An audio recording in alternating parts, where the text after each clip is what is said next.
Akashvani COVID-19 ప్రత్యేక వార్తలు చదువుతోంది ఎంట్రపాటి మాధవీలత. దేశంలో కరోనా రికవరీ రేటు 92.89% మెరుగుపడింది.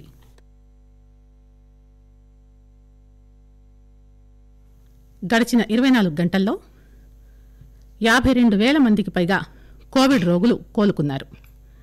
దీంతో ఇప్పటివరకు కోలుకున్న వారి సంఖ్య 80,66,000కు పైగా ఉన్నట్టు కేంద్ర ఆరోగ్య మంత్రిత్వ శాఖ తెలియజేసింది.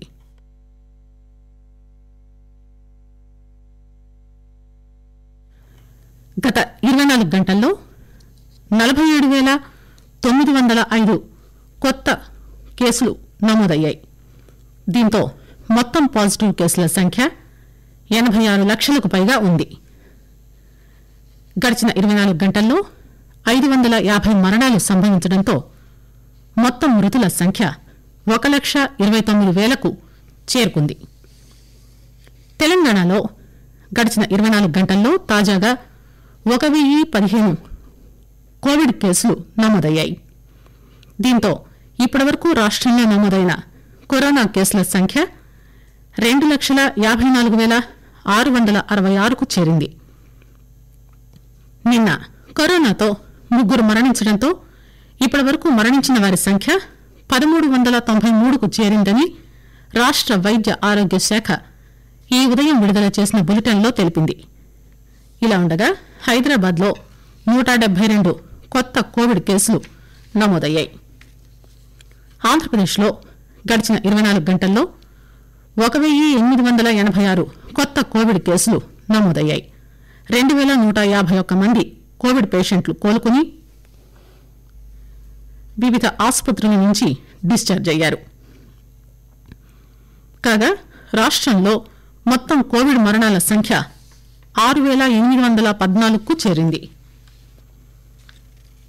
దేశ ఆర్థికాభివృద్దిని పెంచేందుకు కేంద్ర ఆర్థిక మంత్రి నిర్మలా సీతారామన్ 12 కీలకమైన ఉద్దీపన చర్యలు ప్రకటించారు. ఆత్మ నిర్భర్ భారత్ 3.0 కింద ప్రకటించిన ఈ ఉద్దీపన చర్యల ద్వారా ఉపాధి, వ్యవసాయం, మౌలిక సదుపాయాలు, తయారీ రంగం, గృహ నిర్మాణం, దేశంలో కోవిడ్-19 వ్యాక్సిన్ పరిశోధన అభివృద్దికి ఊతమిస్తుందన్నారు.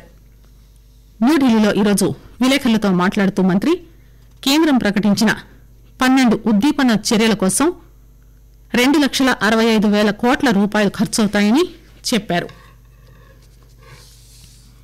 రానున్న దీపావళి పండుగ సందర్భంగా బాణాసంచా కాల్చడాన్ని నిషేధించాలని chief justice Raghavendra Singh Chauhan, justice B Vijaysen రెడ్డిలతో కూడిన తెలంగాణ హైకోర్టు ధర్మాసనం రాష్ట ప్రభుత్వాన్ని ఆదేశించింది.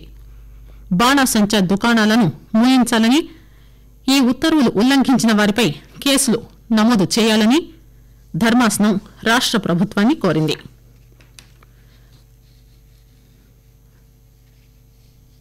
ఆకాశవాణిలో ఢిల్లీ తెలుగు విభాగంలో 1995 వరకు 3 దశాబ్దాలకు పైగా న్యూస్ రీడర్ గా సేవలందించిన ప్రముఖ న్యూస్ రీడర్, రంగస్థల గాంధీగా పేరుగాంచిన ఏడిద గోపాలరావు ఈ ఉదయం హైదరాబాద్ లో మరణించారు.